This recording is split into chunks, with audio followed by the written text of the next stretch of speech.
Hi అందరికీ నమస్కారం. మీరు ఆన్‌లైన్‌లో శారీ కొనాలనుకుంటారు. కానీ లాస్ట్‌లో వద్దనుకొని డౌట్‌తో స్కిప్ చేస్తారా? చాలామందికి శారీ నచ్చినా కూడా ఎలా ఉంటుందో అని కొనడానికి డౌట్ పడతారు.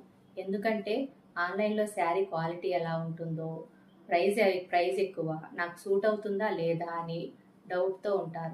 సింపుల్‌గా చెప్పాలంటే స్మాల్ ట్రైతో స్టార్ట్ చేయండి. మీ స్టైల్‌కి మ్యాచ్ అయ్యే శారీని సెట్ చేసుకోండి. పర్ఫెక్ట్ అంటే శారీ కాస్ట్ కాదు. మీకు కాన్ఫిడెన్స్ ఏది ఇస్తే అదే పర్ఫెక్ట్. మోర్ బ్యూటిఫుల్ శారీస్ కోసం సునీత శారీ కలెక్షన్ ఛానల్‌ను ఫాలో అవ్వండి. DM చేయండి. హాయ్ అందరికీ నమస్కారం. మీరు ఆన్‌లైన్‌లో శారీ కొనాలనుకుంటారు. కానీ లాస్ట్‌లో వద్దనుకొని డౌట్‌తో స్కిప్ చేస్తారా? చాలామందికి శారీ నచ్చినా కూడా ఎలా ఉంటుందో అని కొనడానికి డౌట్ పడతారు. ఎందుకంటే ఆన్‌లైన్‌లో శారీ క్వాలిటీ ఎలా ఉంటుందో, ప్రైస్ ఎక్కువ, నాకు సూట్ అవుతుందా లేదా అని డౌట్‌తో ఉంటారు. సింపుల్‌గా చెప్పాలంటే స్మాల్ ట్రైతో స్టార్ట్ చేయండి. మీ స్టైల్‌కి మ్యాచ్ అయ్యే శారీని సెట్ చేసుకోండి. పర్ఫెక్ట్ అంటే శారీ కాస్ట్ కాదు. మీకు కాన్ఫిడెన్స్ ఏది ఇస్తే అదే పర్ఫెక్ట్. మోర్ బ్యూటిఫుల్ శారీస్ కోసం సునీత శారీ కలెక్షన్ ఛానల్‌ను ఫాలో అవ్వండి. DM చేయండి.